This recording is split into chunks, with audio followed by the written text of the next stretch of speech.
why Xi Jinping chose to meet Donald Trump is because he recognizes that at the end of the day, a good deal from China's perspective is some sort of an entente with the United States, where the United States accommodates China's interests. Because, they're too interdependent on each other. They know that they need for each other's survival. Even though China wants to, Xi Jinping wants to diversify and reduce dependence on the US. This is not going to happen in the short term. So in that sense, for Xi Jinping, meeting from a position of strength, while understanding that you need the US economy still in some ways, you need access to global markets for China's growth, all of that is critical. Is the US economy under trouble? Broadly speaking, I don't think the US, the numbers, the markets, the last time when he imposed these kinds of steep tariffs, the markets didn't flinch a bit. Overall, the diversifying from the US and EU markets would mean economic growth rates will fall down in China. The Xi-Trump trade truce and why India must follow suit. India's Act East. There are very hard choices ahead. The US President Donald Trump, leader of the free world, has met Chinese President Xi Jinping, the leader of the world's largest authoritarian state, at Gimhae Air Base in Jeonju on the sidelines of the APEC summit in Busan, South Korea. It overshadowed every other meet, every photo op that had gone before on Trump's landmark Asia visit, where undoubtedly he had long-time allies like Japan and South Korea too fall in line. The big takeaway is that Trump cut tariffs on imports of Chinese goods to 47% after meeting face-to-face with Xi after months of the tit-for-tat tariff and trade war. In return, China agreed to keep rare earth minerals flowing and keep buying American soybeans. Trump's gloat on social media, on Truth Social, even before the meeting that China agreed to scrap its ban on the purchase of soybeans to America, said it all. It's what drives this American president. Keep your voters, your support base happy at home, using tariffs and trade as the twin tools of his foreign policy to browbeat both allies and frenemies. This is the deal that he can take back to his voter base in Middle America as a huge win. But there was also American saber rattling, with Trump announcing ahead of the meet that the US could resume detonating nuclear warheads. There was no mention, of course, of Taiwan or Russia. Clearly, a trade truce is in place. Did Xi or Trump make the bigger concession is the question. And while Trump described his meeting with Xi as amazing, this meet primarily addresses economic issues. What about the tetchy great power rivalry between a US that wants to shrink its footprint worldwide and a rising China's growing footprint in Asia that has rattled every single US ally in the region? Will India too sign on the dotted line on the US-India trade deal? Trump's praise for Prime Minister Modi has been fulsome. Prime Minister Modi is the nicest looking guy, but he's tough as hell, is what Trump says. But right now, India is walking a precarious tightrope, wary of China and increasingly irrelevant to the US strategy in South Asia and South and East Asia in a Trump-led United States, as we once were, but in desperate need of the US all the same. Hello everyone, I'm Nina Gopal. Welcome to Global Express, our weekly analysis of events. Do click on the new Indian Express website and click and share. Talking to us today are a distinguished panel of experts. Dr. Srikanth Kondapalli is Professor of China Studies at Jawaharlal Nehru University and a China expert. He reads and speaks Mandarin, a frequent writer and commentator on the national and international media. He was a visiting fellow at People's University in Beijing. Welcome, Dr. Kondapalli. Thank you. Also on the panel is Dr. Manoj Kewalramani, Fellow, China Studies and Chairperson of the Indo-Pacific Studies Program at Takshasila Institution. He's a Senior Associate with the Freeman Chair in China Studies at CSIS. He's also author of Smokeless War, China's Quest for Geopolitical Dominance. Welcome, Mr. Kewalramani. Thank you. And good to have you, Mr. Bharath Gopalaswamy, formerly South Asia Chair at the Atlantic Council, Senior Researcher at Cornell and Carnegie Endowment for International Peace. He's served in CIPRI's Arms Control and Disarmament. He's an expert on international security issues, defense and aerospace engineering. Currently, he's Executive Director at District Global Solution Inc. Welcome, Mr. Gopalaswamy. Mr. Kewalramani, first question to you. It's the first time since Trump took over as president in his second term that he has met Xi Jinping. The last time they met was in 2019. Could you tell us why Xi Jinping agreed to meet with Trump when it was widely perceived that it was Xi who had the upper hand, who held all the cards? I mean, the biggest one being the threat to pause Chinese rare earth exports and stop soybean imports. Are the US and China interdependent right now? Is this why they've arrived with this grand bargain, Mr. Kewalramani? That's a good question. And I think that to be able to understand what's happening today is really useful to, economic globalization over the last 5, 7, 8 years, 10 years has been increasingly criticized as having failed. To me, the fact that the two largest economies and the two largest powers in the world are locked in some sort of a structural rivalry, and despite that, they are unable to essentially gain an upper hand over each other, tells you a little bit about what economic globalization has done over the last 35 years or so. It's created this web of dependencies, intricate lines of connections, supply chains, which are today being weaponized. But weaponizing anything from an economic point of view also brings costs to yourself. So if it is China which is weaponizing rare earths, it can coerce, but that coercion can also facilitate other countries to try and invest in that commodity, which otherwise market factors would not have allowed them to. When you use coercion, it also impacts you. And there's only a definite time period for which you can use economic coercion, and there are limits to which economic coercion can bring you gains. The fact that the Russia-Ukraine war continues despite this plethora of sanctions is an example to that.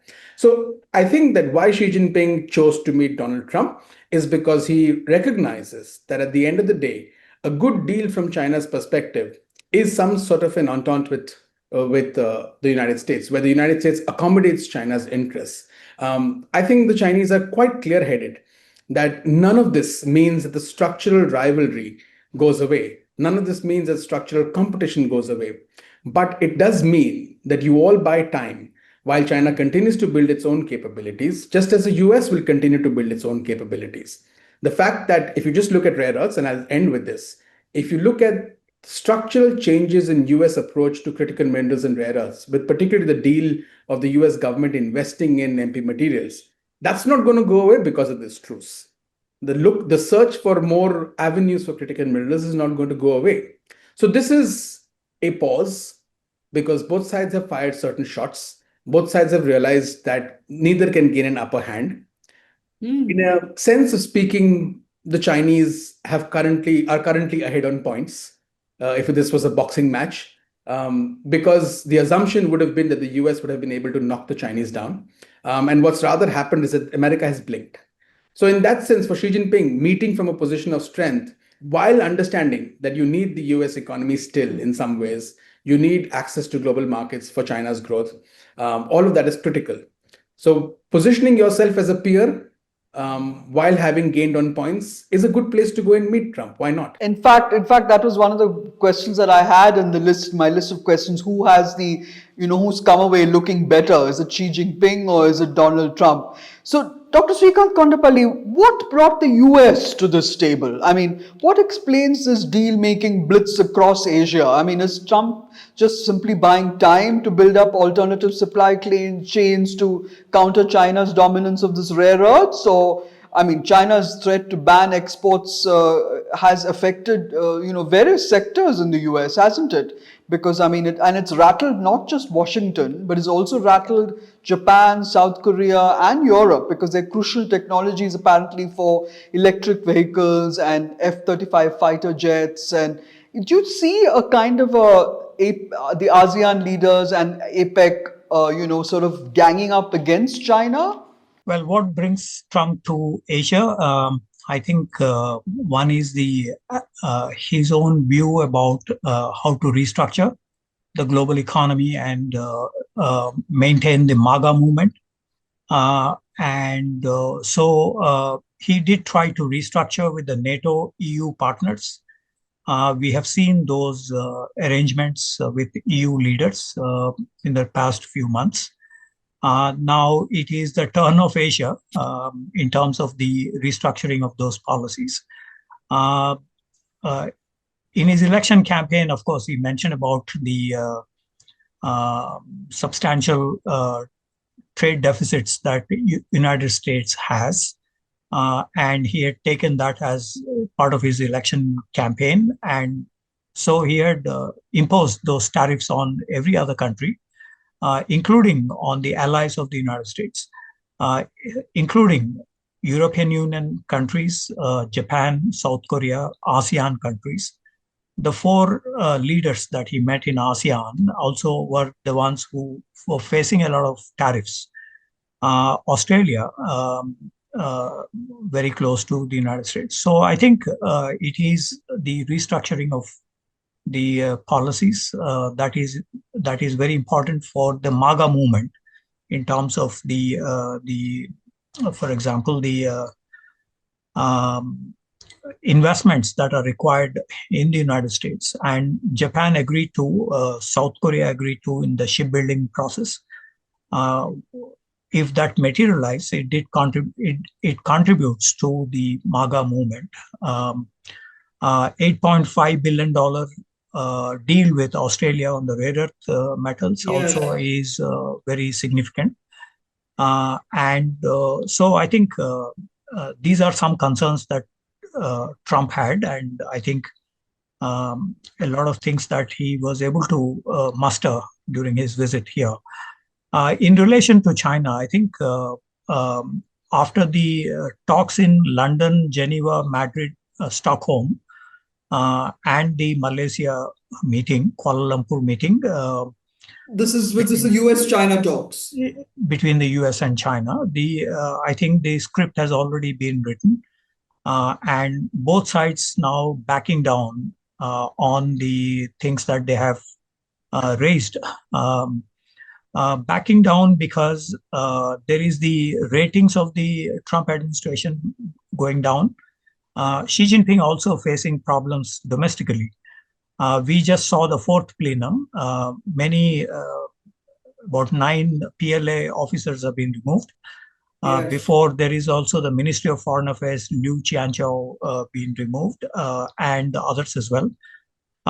Even though he had an upper hand domestically, but he also has to answer why the growth rates are coming down from 5.5% to 3 to 4%, why the PMI is still low, below the 50 point, and also the unemployment officially estimated at 41%, and 41% is the real, possibly real estimate. There is also the real estate bust and the local debts, substantial local debts. So Xi Jinping also has some points to raise in this session, and I think both called off. We do not know whether this truce is going to be at least for one more year. We do not know, because we did see both China and the US contributing to a substantial change in policies. Meaning Xi Jinping suddenly asked every other country not to re-export the rare earth metals. That is what's interesting, yes. So we did see in Galwan, China changed substantially. Even when President Xi and Prime Minister Modi were talking in Mahabalipuram, we did see a lot of changes in the China policy. So we do not know whether this truce is going to be long-term in nature. And so, yeah. That's very interesting. I mean, you touched on a lot of very interesting points. Mr. Bharath Gopalaswamy, if I could bring you in, is the US economy in trouble? Is there inflation? Is there an industrial contraction in the US? Is that a concern of the Trump administration that drove him to sort of, apart from the MAGA, unhappiness over the soybean ban, what is it that brought Trump to the negotiating table? There is no one particular factor for Trump to come to the table.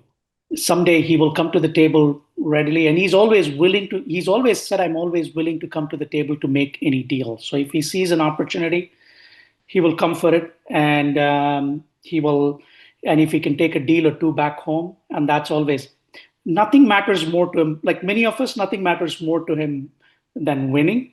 And what that winning is, only he can define, whether he gets a deal, whether he gets a Nobel Prize, whether he can end the war, or, um, collecting as many laurels as possible. So is the US economy under trouble? Broadly speaking, I don't think the US, the numbers, the markets, the last time when he imposed these kinds of steep tariffs, the markets didn't flinch a bit because the markets have understood what Trump's tariffs mean one day, what his tariffs don't mean the next day. They know that this can, so um, so I don't think there is the markets, or yes, there is a federal government layoff, there is a furlough. That's all very political. That's domestic. That's political. There is a government shutdown that's ongoing. There is a number of federal workers that have been laid off, so that has some effects on the economy. Yes, we do have an inflation, but the Feds cut the rates again yesterday. Okay, so. And the job at one level, you see joblessness rising in the US. You see all these corporate layoffs with Amazon and Google and all this stuff.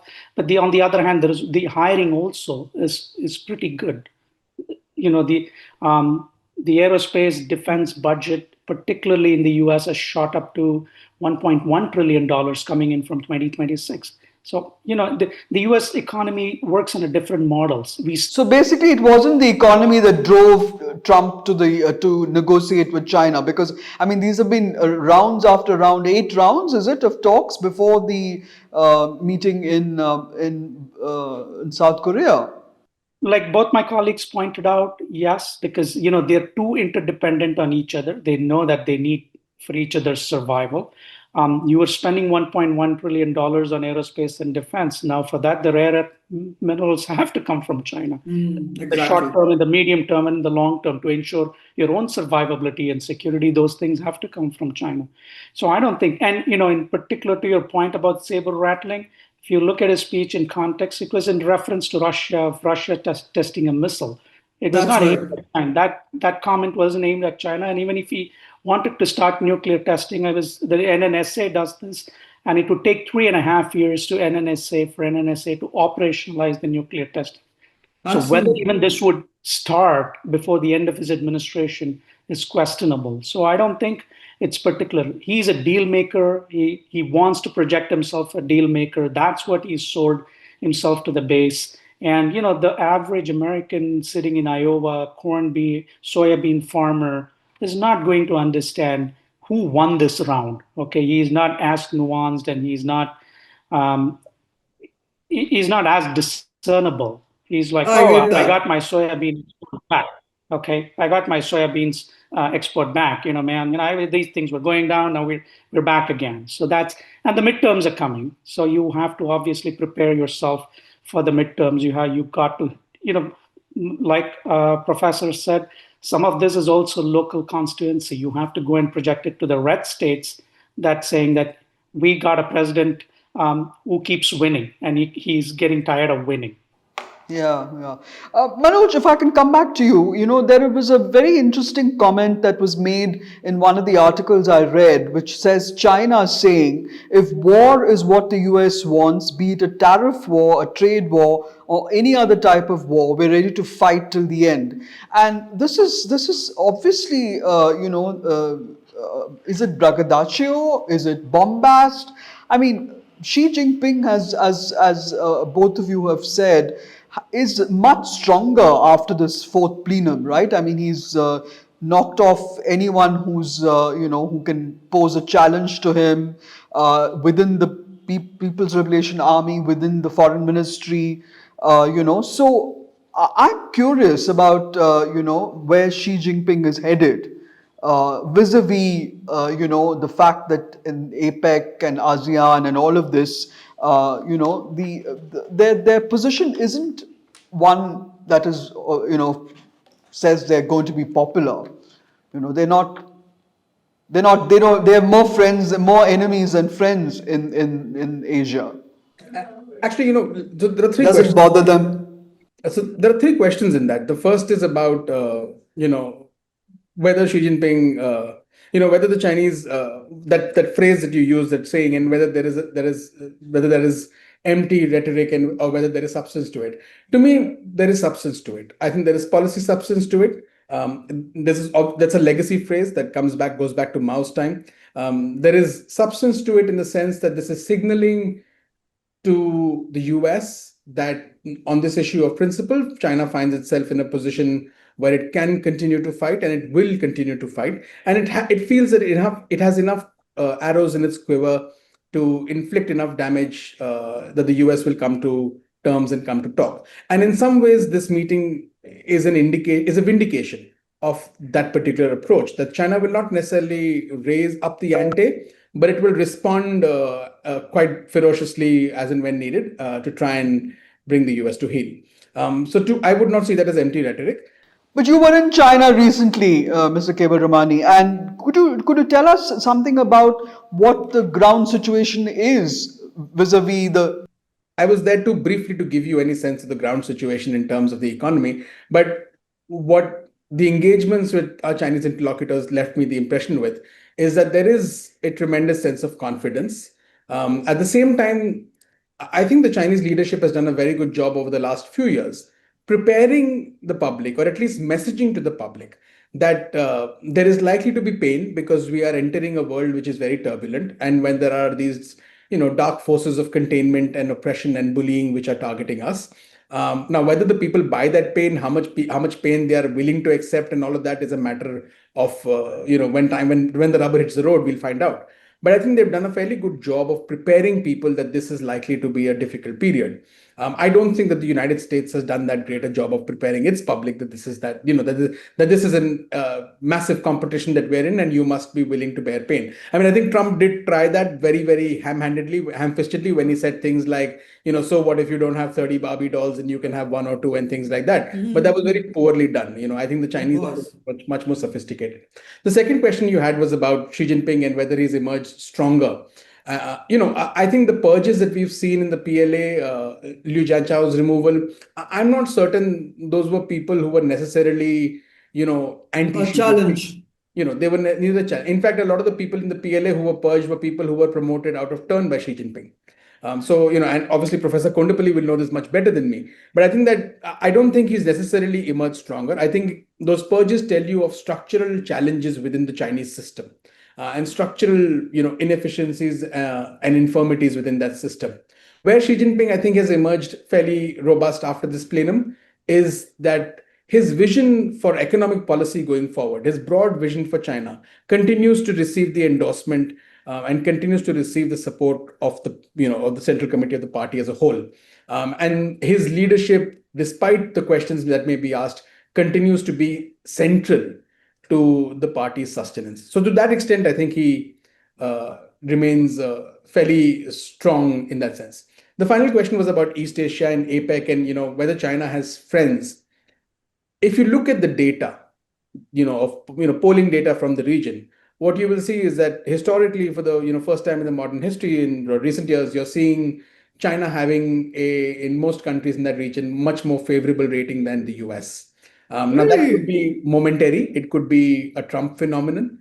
It could be structural. But the fact is that China is central to the economics of East Asia, of ASEAN. China is critical to that region's economics. There's been significant supply chain integration. There has been significant investment from Chinese entities within the region. Trade is huge between ASEAN countries and China.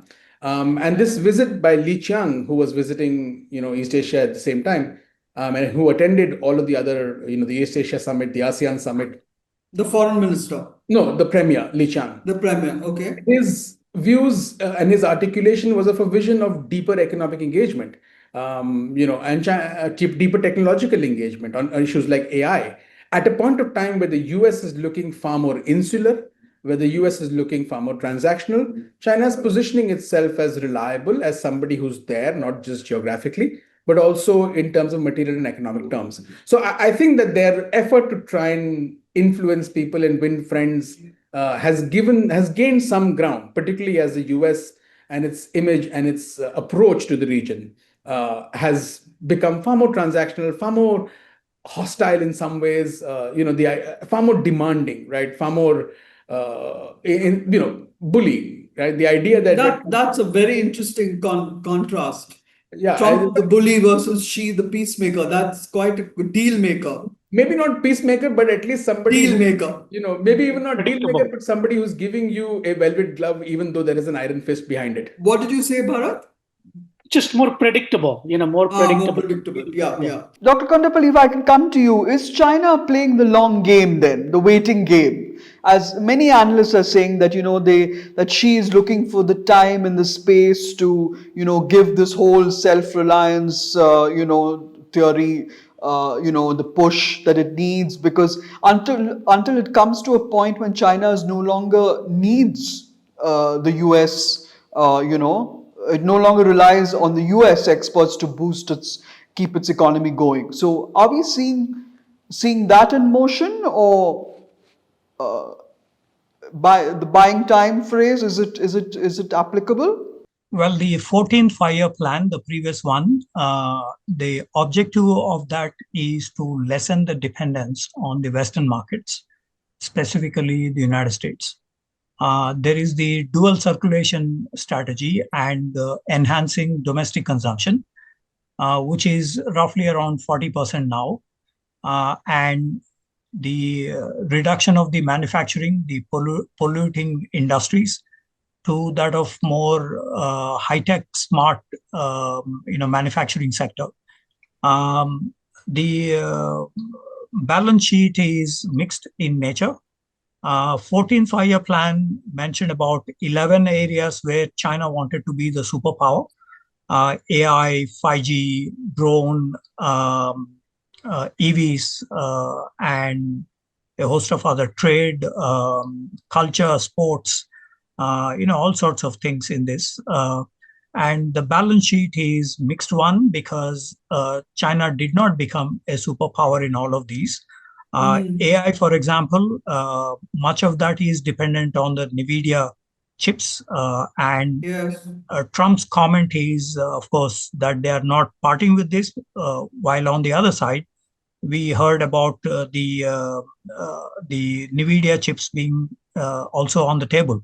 Correct. Especially so the 14th five-year plan effort is to wean away China from the Western markets, but I think this is easier said than done. While ASEAN trade is about $1 trillion, $930 billion, China ASEAN trade. The China-US trade is about $580 billion.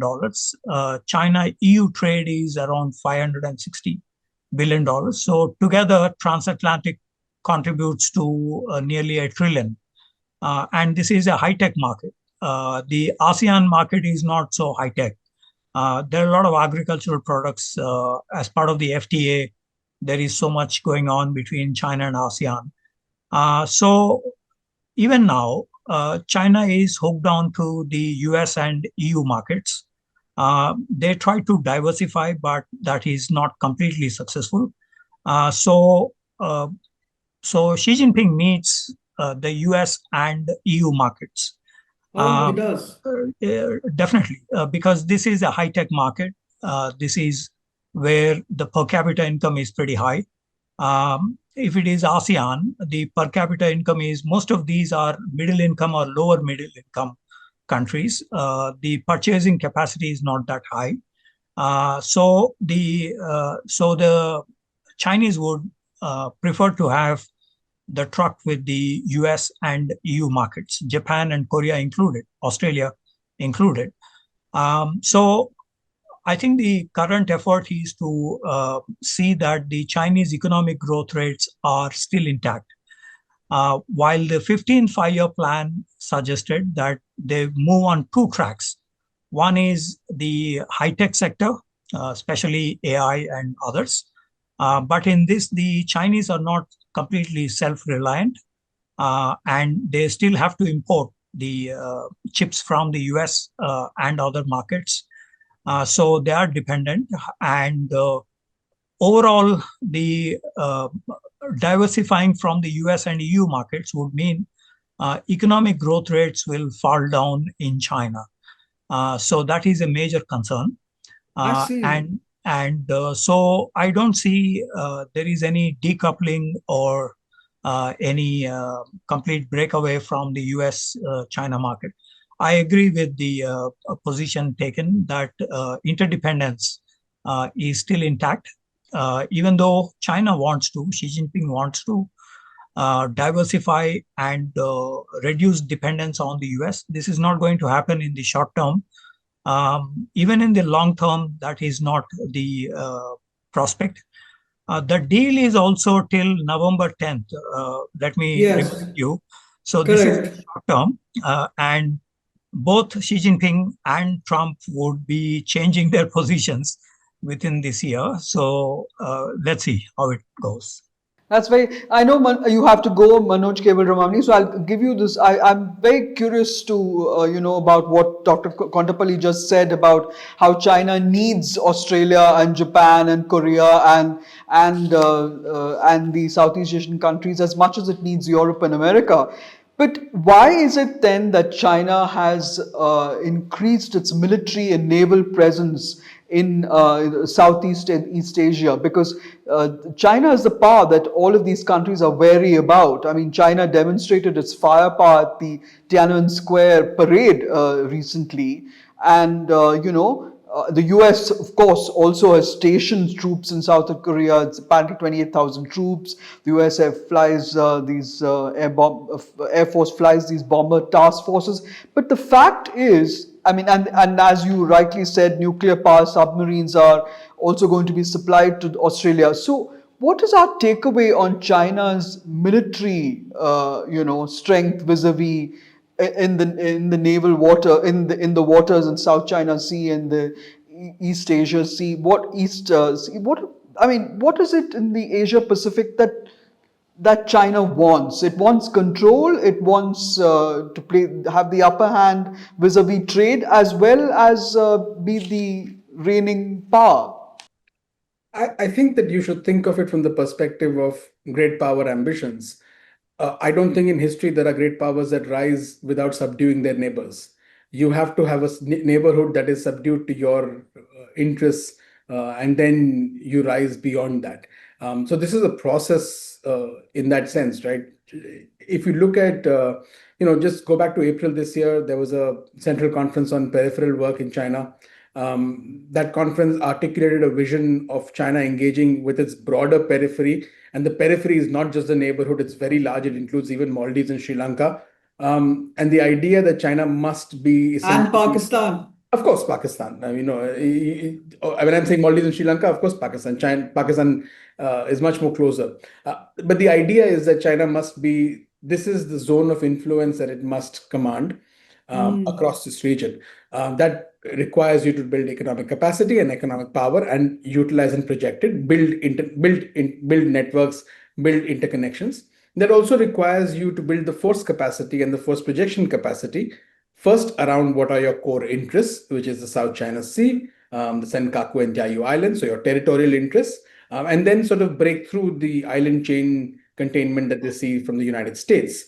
And for that, you need to build this capacity, and you need to also use that power and demonstrate the use of that power to shape the incentives of other actors in the region who will hedge and who will seek to counterbalance your rise with the US, which is the resident hegemon in the region. So you're likely to see that. In terms of what is China's force capability in the South China Sea, look, over the last, since the time standing in the Rose Garden, Xi Jinping told Obama that we are not going to militarize these islands. There have obviously been militarized. Capability has grown manifold.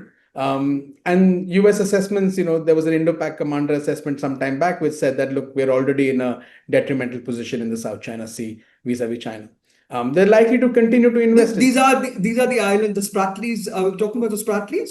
the islands that China has built in the region. Yeah. They're militarized, Oh, right? yes. So, and the assessments from the Americans is also that the balance of power is shifting in China's favor. That does not mean that it has shifted. That does not mean that it is decisively shifted. But the balance of power, if you were to see it over a period of the last decade or so, has shifted. And that's Beijing's agenda because it needs to in its mind, it needs to dominate its periphery for it to be a global power. Final comment in terms of the broader strategic balance of power between China and the United States in the military domain, I still don't think there is any substantive comparison. In the military terms, the world is still fundamentally unipolar in my mind. There is only one country which has the capability to project substantive force far away from its borders, and that's the United States. And I think the example of that you could see in the Middle East, where for all of Chinese interest in the region also, its ability and political will to project force is very, very faint at present. Limited. Yes, you're absolutely right. And That that's a very will good grow over time. comparison. That will grow over time, but it's still limited. If I can come to you, Mr. Bharat Gopalswamy, the US does have a very big military presence in these waters. I mean, there's no question. I mean, in the Philippines, it once had Clark's Air Base, which is going to be given back to the US, is what they're talking about. In the Philippines, it's had a naval base in Japan. It works in tandem with Australia. I mean, it polices the Malacca Straits and the South China Sea, where there have been very frequent clashes with Philippine fishing vessels. But does India have any skin in the game? It was supposed to hold a Quad summit to which Donald Trump was going to be invited. That hasn't happened. It's now scheduled for next year. So my question is, does India have a role to play in this game? Because under the Biden administration, it was flexing its naval muscles, it was selling the BrahMos missile. Is there a hitch in the plan? And India skipping the ASEAN summit, also, I mean, last Republic Day, the chief guest was the Indonesian president. So have we kept our word to the ASEAN countries? Where are we? Where do we stand? Are we letting ASEAN slip through our fingers? Let me answer this question in a very different way. I think the United States has always been accused of making short-term plans, in the sense that you're a friend today and you're an enemy tomorrow. One country that the US has not been accused of doing this was particularly India, because for the last 25 years, they've systematically aligned India. The US and India have aligned interests and strategically worked on a relationship. There are very few relationships that have turned the corner like the US and India have. But in the recent past, I don't need to repeat all those things, but in the recent last 3 or 4 months, somebody disrupted such a big plan. So put it into context. And India suddenly finds itself in a position, at the end of the day, geopolitics is the sum of two words, geography and politics. You're in a very precarious neighborhood today, to the extent that the Pakistanis offering the port to the Bangladeshis and the Bangladeshis accepting it. So there are winds and seas of change that are happening in your immediate neighborhood that the Indians are very concerned about. There is a US lack of predictability thereof, so to speak. What the Indians' calculation for the last 25 years about the Americans has re-endorsed their view about all these debates, and the fancy terms of strategic autonomy and so on. So it's in some sense what the Europeans are facing. The Europeans have always traditionally relied on Americans for their security, despite the Russians being their neighbor, and look where they are today. And some Indian policymaker, a national security manager, would be very rightly to point out, so let's just ensure that our own backyard, we can first defend ourselves through our own backyard and be confident, because we don't want to entrust our security, or there are still, you're going through a massive indigenization of not only development of new categories of weapons. The battlefield is very fastly changing. You should be able to meet those production capacities. Those technologies have to come. Those supply chains with tier 2 and tier 3 have to be met. So you can send all the political signals that you want vis-a-vis the ASEAN summit, and I don't think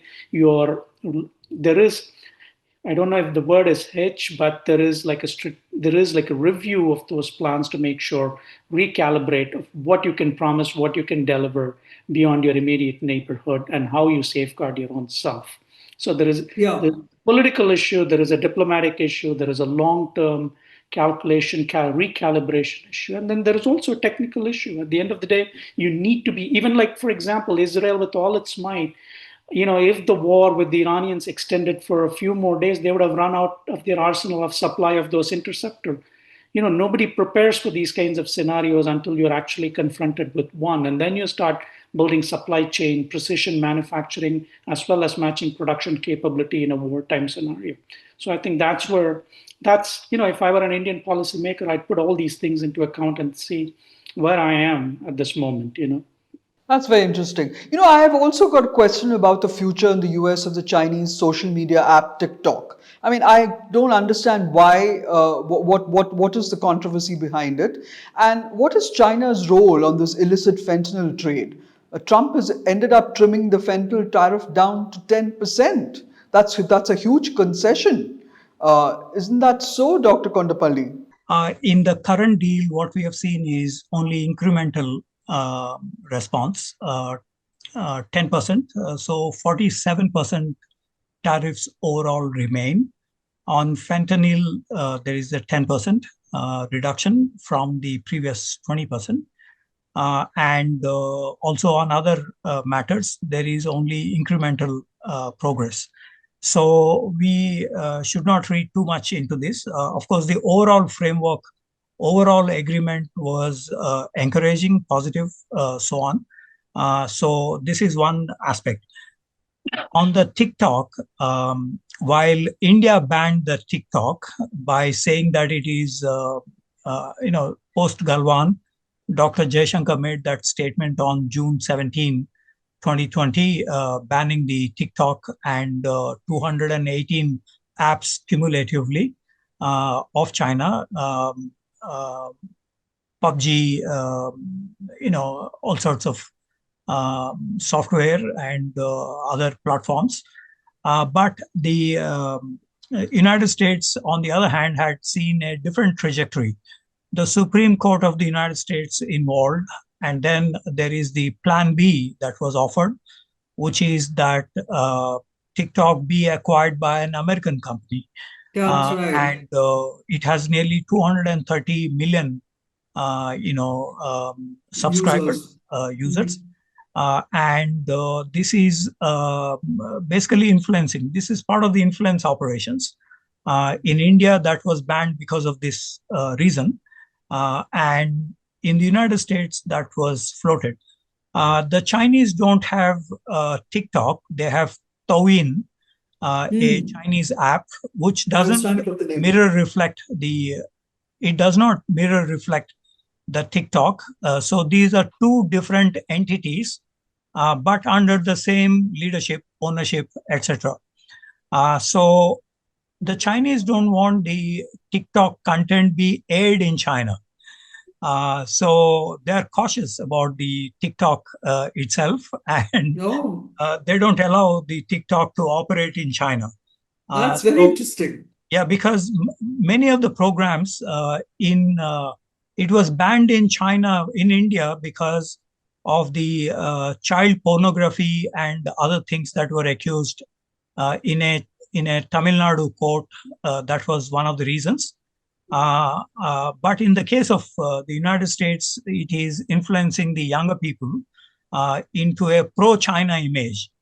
So if the algorithms are taken care of, the American thinking is that this could, serve the American interests.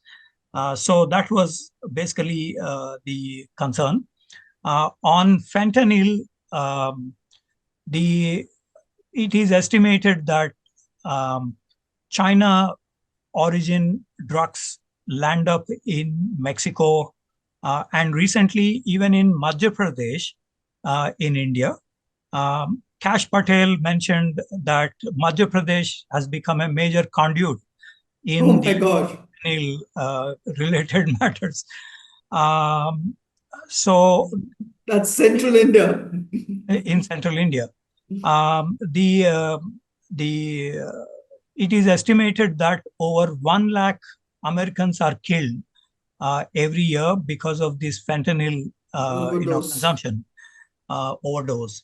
So it is a big concern. And what the Chinese did was to use Sun Tzu's ancient strategy.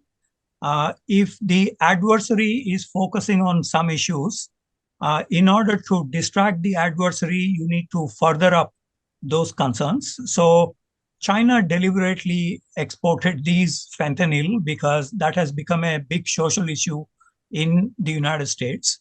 And the whole discussion is related to fentanyl and TikTok.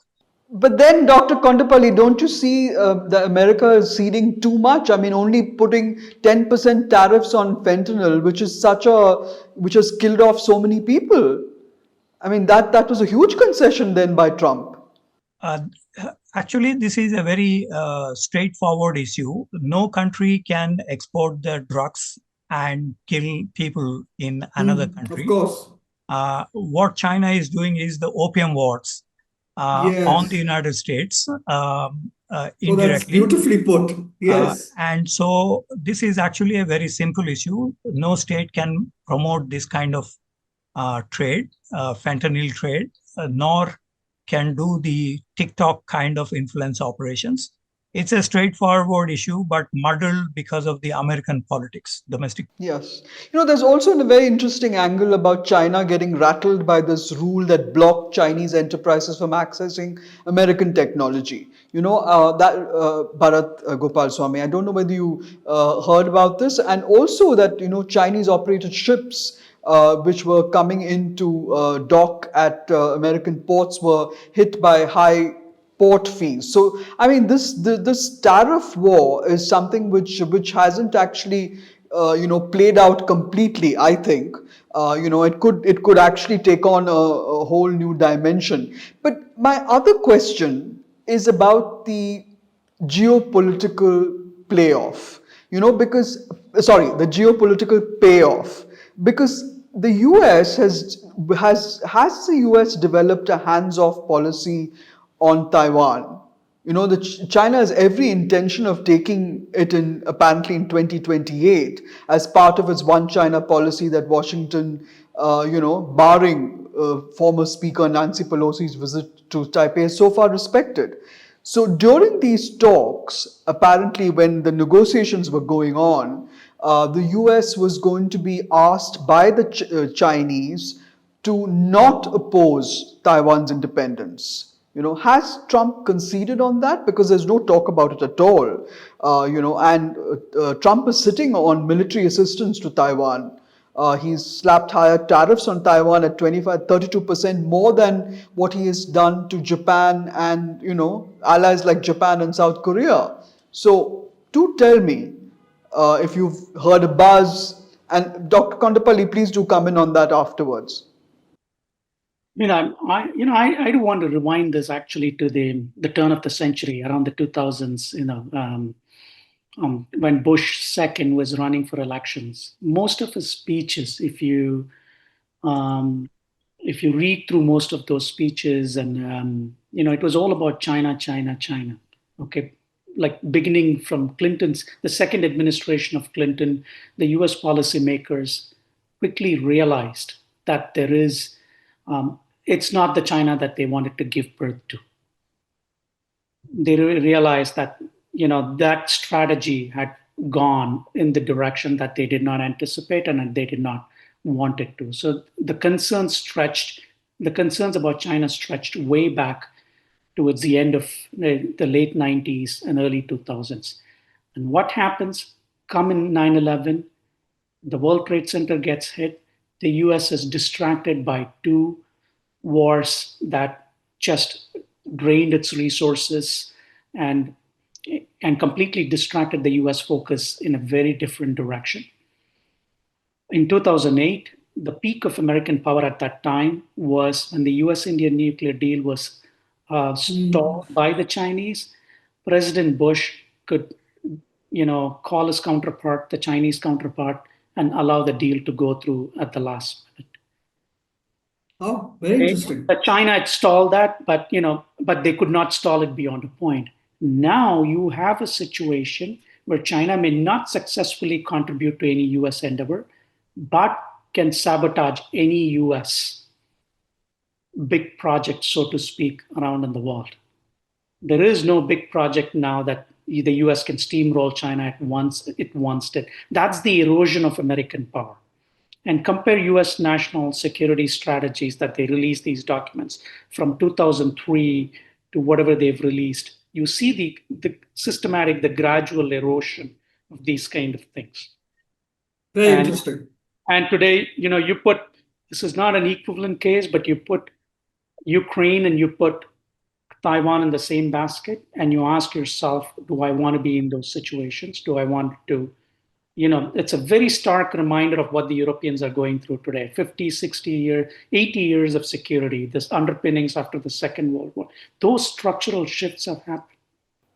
In fact, the Taiwanese president Lai Ching-te has promised to up Taiwan's military spend to 3.32% of the GDP. And he's announced he wants Trump to get China to renounce the use of force against Taiwan, and then he will nominate him for the Nobel Peace Prize. I mean, I think the Singaporean president said it the best. He said the US is behaving like a rent collector or something like that. I can't remember the matter. It is effectively becoming, I paid you all these things, now all of you pay me back. And as simple as that, I'm retreating my forces to where I am. Now, nobody answers the question of alliance and burden sharing and what happens to US forward deployment bases and all these kinds of stuff. But that's, but that kind of So are we saying that Taiwan is no longer a priority, Dr. Kondapalli, for the US? Well, I think the Taiwan factor is important. The Secretary of State, Marco Rubio, mentioned that it is still a major point in the US-China relations. However, in the meeting between Trump and Xi, Trump mentioned that the Taiwan issue never came up. Yes. And the Chinese readout also did not mention Taiwan. But it doesn't mean Taiwan is not in that room in the discussions. The Chinese position is that they cannot, quote unquote, absolutely rule out the military invasion of Taiwan, or including Taiwan into China, integrating into China. They will not absolutely rule out that prospect.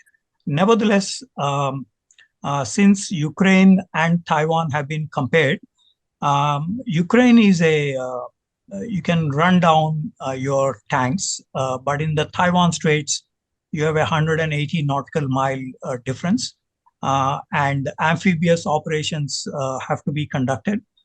China did try to escalate after the Nancy Pelosi's visit some 3 years ago. And very intensive. 9 out of 10 days they have conducted military exercises, very intensive, going closer to the 12 nautical mile limit of Taiwan land. So they have escalated, but it doesn't mean that they have the capability to invade Taiwan. In the case of the United States, there is the 1979 Taiwan Relations Act, where the Congress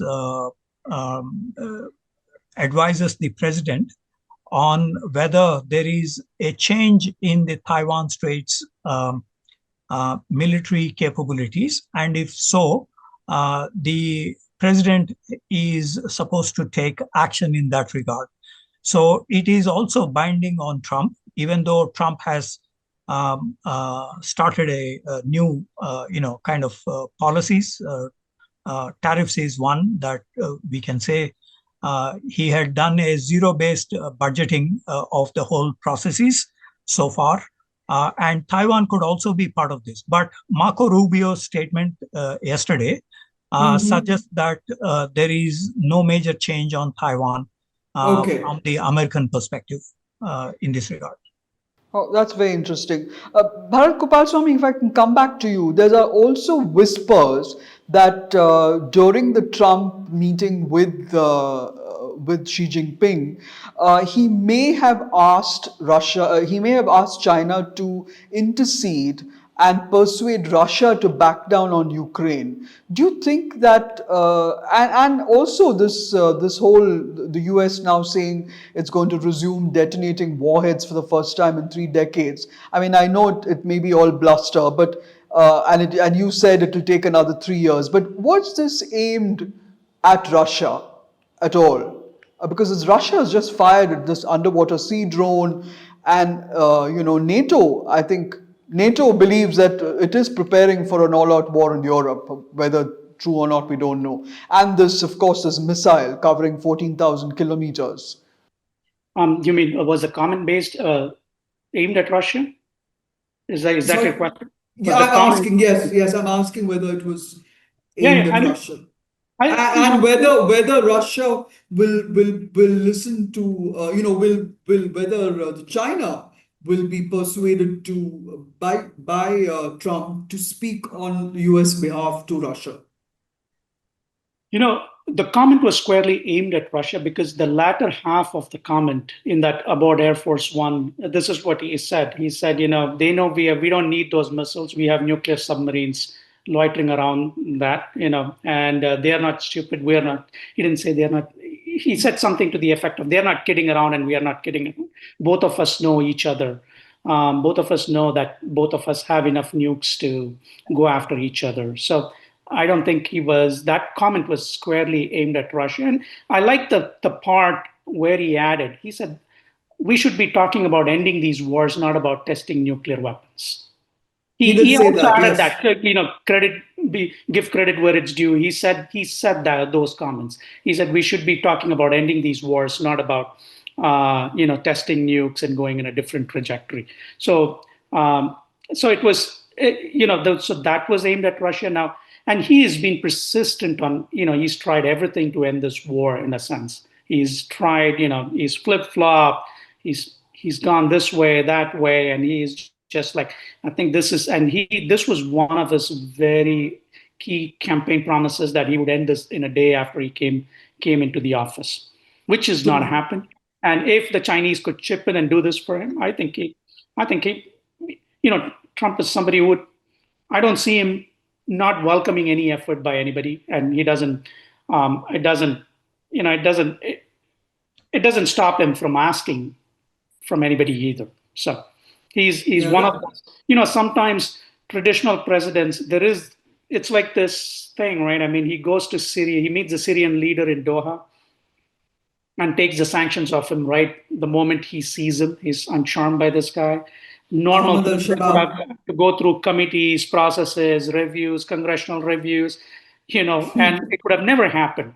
Now, suddenly, you don't have sanctions on Syria. So asking Xi Jinping, I don't think it would surprise me if he went and made this request.